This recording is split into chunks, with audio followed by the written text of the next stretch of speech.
Saudi আরবে আদালতে দুই ভাই ঝগড়া করছে। এক ভাই বলছে মাকে আমি রাখবো, আরেক ভাই বলছে না মাকে আমি রাখবো। দোনো ভাই ঝগড়া করছে মাকে ঘরে রাখার জন্য। এরপর এক ভাই মাকে নিয়ে চলে যাচ্ছে, আরেক ভাই মাটিতে গড়া দিতে দিতে অবস্থা খারাপ। সৌদি আরবে আদালত হয় মা বাবাকে ঘরে রাখার জন্য, আর আমাদের দেশে আদালত হয় মা বাবাকে ঘর থেকে বের করার জন্য, ঠিক কিনা? যুবক, তোমাকে বলছি, তোমার বন্ধু তোমার আপন নয়, তোমার বউ তোমার আপন নয়, তোমার শ্বশুর শাশুড়ি তোমার আপন নয়। এই পৃথিবীর বুকে আপন হলো তোমার মা এবং তোমার বাবা। ছেলে বিদেশ থেকে এসে শ্বশুর বাড়িতে গিয়েছে, তারা তাকে উল্টাপাল্টা বুঝিয়েছে। এখন বাড়িতে এসে সে বলছে মা তুমি আমার টাকায় খাও, আমার ঘরে থাকো, আবার আমার বউকে পিটাও। এই কথা শোনার পরে মা বাথরুমে গিয়ে আধা ঘন্টা কাঁদতে লাগলেন। কেঁদে অজু করে নামাজে দাঁড়ালেন। নামাজ পড়ে আল্লাহর কাছে বলতে লাগলেন, আল্লাহ তুমি আমার ছেলের উপর রাগ করিও না, ও ভুল করেছে, তুমি আমার ছেলের উপর রাগ করিও না, আমি আমার ছেলেকে বুঝাবো। এরপর মা গিয়ে ছেলেকে বুঝাচ্ছেন, বলছেন বাবা তুমি আমাকে বের করে দিবা, সমস্যা নেই, তুমি আমাকে বের করে দিও, কিন্তু আমার একটা স্বপ্ন আছে। ছেলে বললেন কি স্বপ্ন বলেন? মা বললেন তুমি বাজারে গিয়ে একটা পাকা আম নিয়ে আসবা, এসে তোমার বুকের উপর রাখবা, সকালে উঠে ওটা আমি খাবো। এরপর ছেলে বললেন আচ্ছা ঠিক আছে। ছেলে বাজারে গিয়ে একটা পাকা আম নিয়ে আসলো, এসে বুকের উপরে রাখলো। 5 মিনিট না যেতেই সেই আম পিঠের নিচে পড়ে চ্যাপ্টা হয়ে গিয়েছে। এরপর ছেলে মাকে বললেন মা তুমি কি সকালে উঠে আমটা খাবে? ওটা 5 মিনিট না যেতেই পিঠের নিচে পড়ে চ্যাপ্টা হয়ে গিয়েছে। এরপর মা চোখের পানি ছেড়ে বলল বাবা আমি আসলে তোকে খাওয়ার জন্য বলি নাই, আমি আম খাওয়ার জন্য বলি নাই, আমি তোমাকে বুঝার জন্য বলেছি।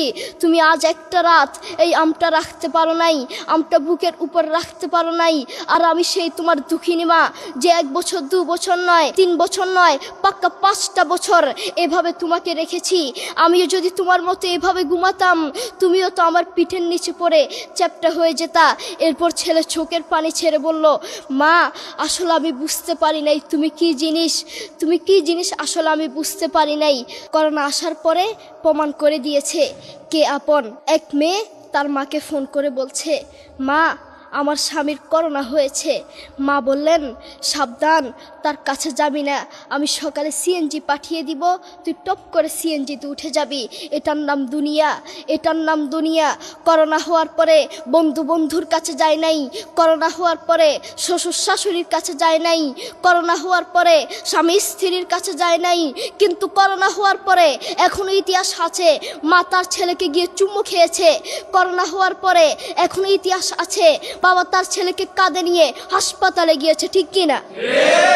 যুবক, তুমি তোমার মাকে তুমি ঘর থেকে বের করছো, তুমি তোমার মাকে বৃদ্ধাশ্রমে পাঠাচ্ছ, তুমি তোমার মাকে হত্যা করছ, তুমি তোমার মাকে জবাই করছো।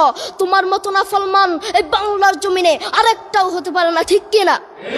যুবক, তোমাকে বলছি, তুমি জানো তোমার মা কি জিনিস? তুমি ছোট ছিলে তো বুঝতা না। যেই মা তোমার জন্য সারাটা জীবন কষ্ট করেছেন, মাথার ঘাম পায়ে ফেলেছেন, সেই মাকে তুমি ঘর থেকে বের করে দিয়েছ, সেই মাকে তুমি বৃদ্ধাশ্রমে পাঠাচ্ছ।